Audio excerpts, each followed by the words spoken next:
Hello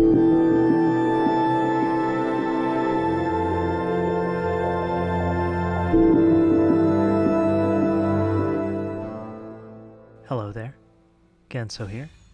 This is my Devil May Cry 5 Dante Must Die difficulty S-Rank walkthrough.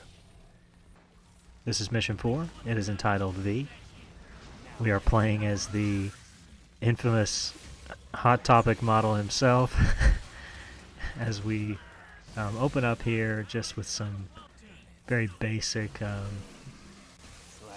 introduction to V's gameplay, which I'm going to go ahead and apologize for in advance if any of this video sounds a lot like I'm complaining about the game, and that's really not my intention with any game that I play. You know, I wouldn't be playing the game if I didn't enjoy it, but I can't help but feel that this character is just strikingly against what Devil May Cry is, and that is a one-to-one character action game where you feel in control, and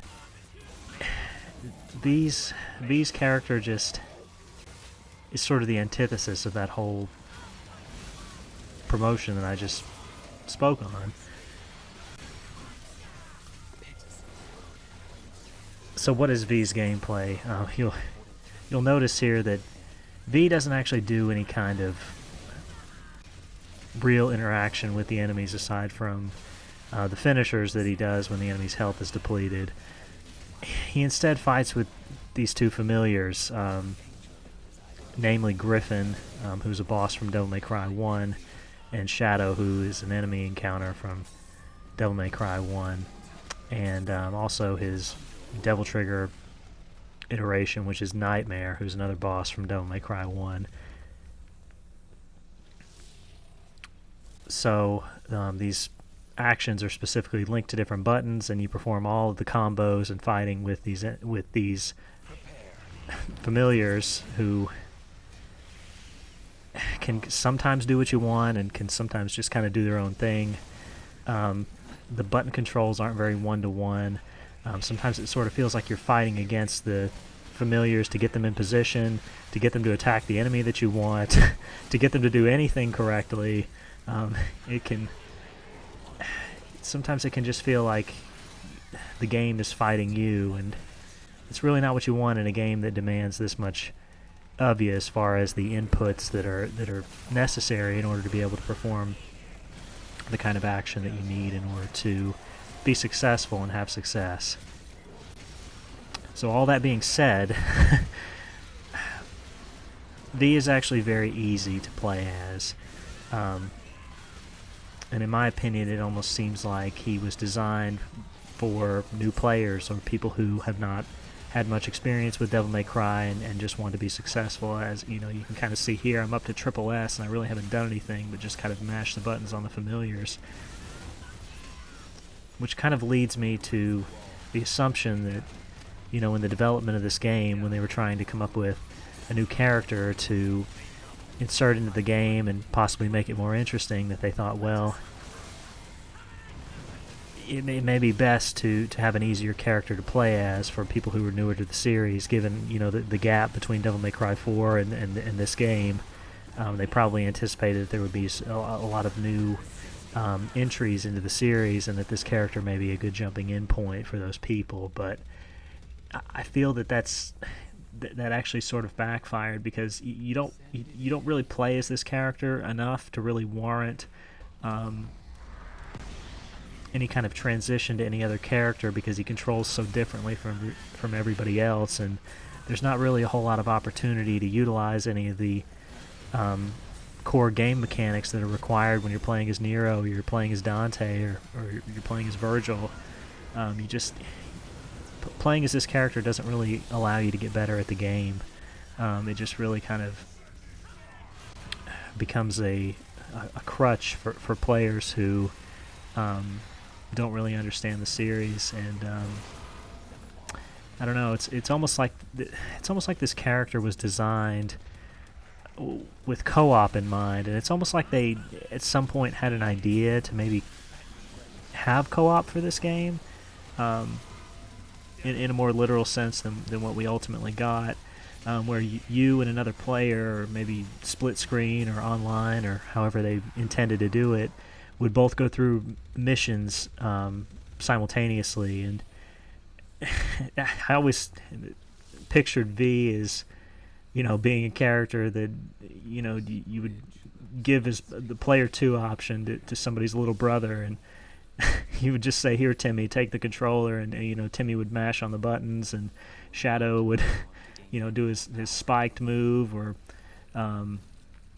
maybe the hedgehog move, and do a bunch of damage and raise the style gauge, and Timmy would feel really good about himself, like he'd done something, and Big Brother wouldn't be too bothered, because he could play as Nero or he could play as Dante and have fun, and everyone would be happy. But what we ultimately got are these missions that we have to go through here, where we basically just stand around and watch Shadow and Griffin do all the fighting, and it's, I hate to say it, but it can come across as a little bit boring and a little bit dull and drab in a game that is very fun and very exciting and interesting to play. But there's ultimately it just sort of becomes a little hollow when you're doing this.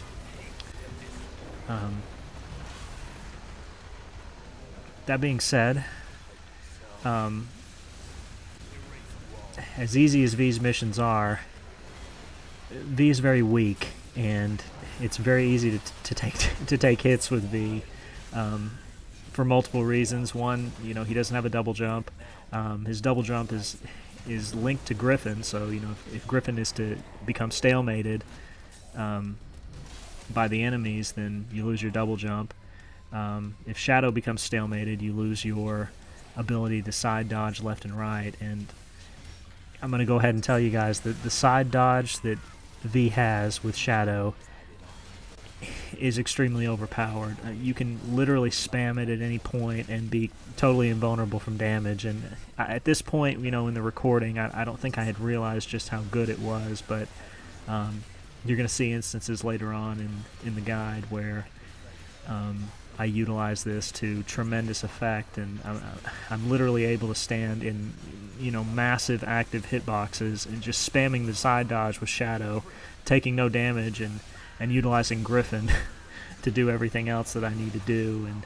And as limited as V is in his moveset, in my opinion, that he can be very good. So it's really just kind of up to you. And I'm sure there are people who probably enjoy this character, and that's fine. Everybody has things that they like and things that they don't like. But for me, somebody who enjoys that one-to-one, that feeling of being involved in the game, I just feel like this character is very lacking.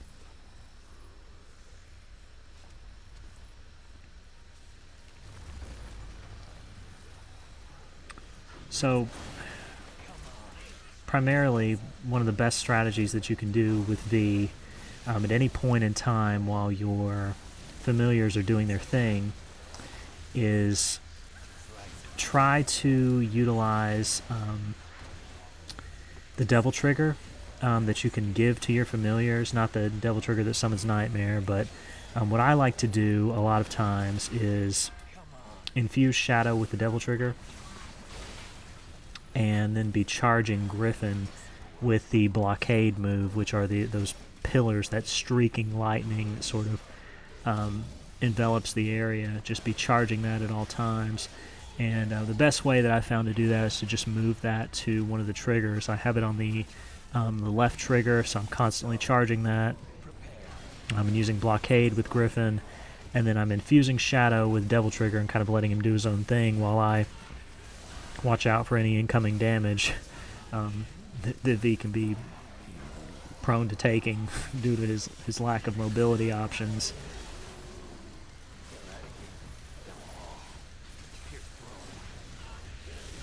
and it can be a good idea to try to summon Nightmare, especially when you're at full Devil Trigger gauge. He can give you a pretty good boost in the style meter.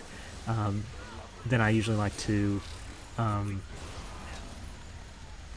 unsummon him and try to build the Devil Trigger back up. But if your familiars go down, you're going to want to always have some Devil Trigger. That way you can resummon them.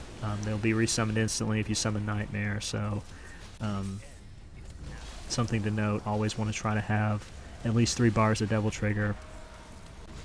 V's also invincible while performing the Devil Trigger activation, that snapping of the fingers motion that he does. He's completely invulnerable during that, and it can be another good way to avoid damage with him if you're going for no damage, but for the most part, not going to have too much trouble with these missions if you're not going for no damage. They're really just kind of, in my opinion, filler missions to get to the more interesting ones.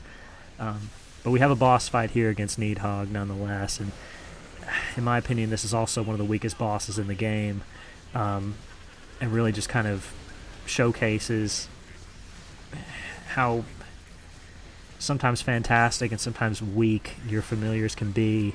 There's these 3 sort of plant monster flowers that are attached to Needhog, who will sometimes come down and sometimes go back up out of sight, and you'll have to try to take out these 3 flowers in order to put Needhog into a stunned state, and then you'll be able to do massive damage to him. But you have to be very careful when you're taking out these flowers, because any one of the other ones can hit you, and Needhog can also come down and hit you at any point too.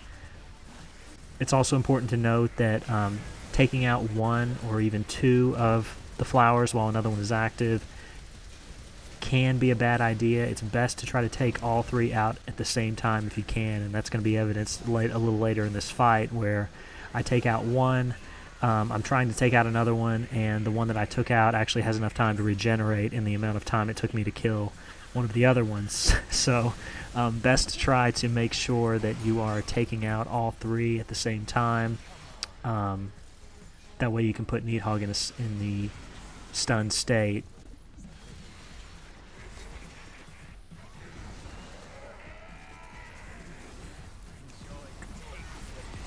But yeah, these boss fights with V can sort of linger a little bit longer than maybe to most people's tastes, and there's a lot of crazy active hitboxes. There's enemies lunging at me. There's these flower things shooting balls of crap at me. There's just madness going on. I'm trying to summon Nightmare, trying to get a little bit of damage on them. My familiars aren't doing a very good job of attacking the targets that I want them to attack, and you'll see Griffin's gone down again here, and I don't have any Devil Trigger to bring him back, so I'm playing the waiting game of trying to allow him some time to come back, and Shadow's not doing a whole lot of anything, and it can be a mess. It really can. But you know, and I've seen, you know, evidence of people having tremendous victories here, and you know, if you can summon Nightmare in these fights, and Nightmare can do the laser spam, which is probably his best move, because all of his melee attacks are he's prone to just completely whiffing the enemy that he's trying to hit, and it doesn't do that much damage anyway when he does. It can feel like you're at the mercy of the game, and I've seen this fight go very quickly, and I've also seen this fight be, you know, dragged out tremendously. And I hate to say in a guide that it's luck-based, but it's a little bit luck-based, especially when you're summoning Nightmare and you're relying on him to do anything. You'll see here he does a decent job of using the lasers to take out the flowers, but it just there's not too much good to say about it. It can really just kind of frustrate you endlessly when things aren't going your way here.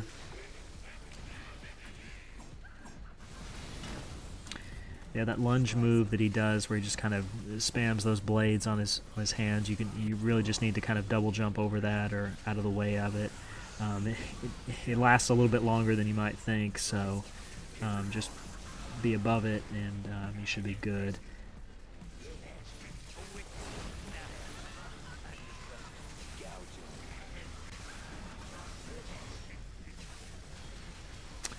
But yeah, I really don't know what could have been done to make this character better.